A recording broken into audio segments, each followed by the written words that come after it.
Hello guys, welcome to my 5th episode about the Australian culture, and today we will talk about common stereotypes in Australia. As you might know, I have always experienced Australian soft powers, especially in the music industry, with one of my favorite singers, Rule, or pop groups like 5SOS. More than just their common nationality, they also practice surfing, just as all the other Australians, we might think. Indeed, the practice of surfing is widespread throughout all the continents. Therefore, we all imagine the stereotype of the blond, tan, and muscular surfer running on the sand with his board under his arm. However, this cliché does not take everything into account and may be wrong in certain aspects, which we will see right away. On this island continent, which is more than 14 times the size of France, with more than 35,000 kilometers of coastline and a total of 10,685 beaches on its territory, including the best surf spots in the world, the culture of surfing is, above all, omnipresent on the Australian continent. While the interior of the territory is mainly desert, it is natural that most of the inhabitants have chosen to settle near the coasts, which represents 80% of the population, which makes Australians particularly fond of water sports.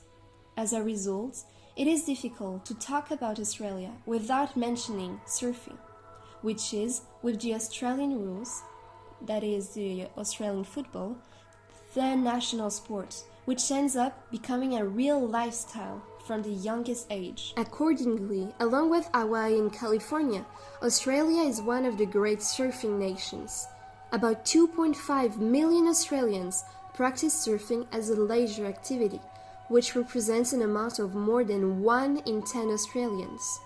Surfing was introduced to Australia at Freshwater Beach, Sydney, in December 1914, during a demonstration by Duke Kahanomoku. But it was at the end of the 1950s, when Californian lifeguards came to Australia to demonstrate surfing, that the passion for surfing exploded, but also when the sport was adopted by a large majority of the continent's population. Simultaneously, Australian surfers and designers are starting to create boards with innovative design with lighter materials. Since then, we understand why the biggest brands in the surfing industry are Australian, such as Rip Curl, Billabong, and Quicksilver, before it was bought by the Americans. Not surprising either that the greatest surfers are Australian. Among them is the essential Nat Young, surfing legend in the 60s and 70s and 4 times longboard world champion, but also Wayne Bartholomew, 3 times world champion of surfing, and Mark Oshilupu, a native of Sydney and world champion in 1999. Finally, the incredible Lion Bleachy, who at 31 years old and after 6 titles of world champion, is already a living legend and a role model for a world generation of female surfers. However, Australian food is very rich and highly caloric, which leads to disastrous effects for a part of the population. Indeed, Australia is one of the countries in the world hardest hit by obesity, with rates similar to those of the United States. Many Australians are overweight. In addition, there is also a large percentage of blonde hair among the population, higher than in France but much lower than in Sweden or Finland. Nevertheless, nearly half of Australians were born overseas. Nearly 49% of the population is either born abroad or has a relative who comes from abroad and who chose to emigrate and then settle in the country. Among the important migration flows to Australia, there is the United Kingdom, China, the Middle East, and Vietnam.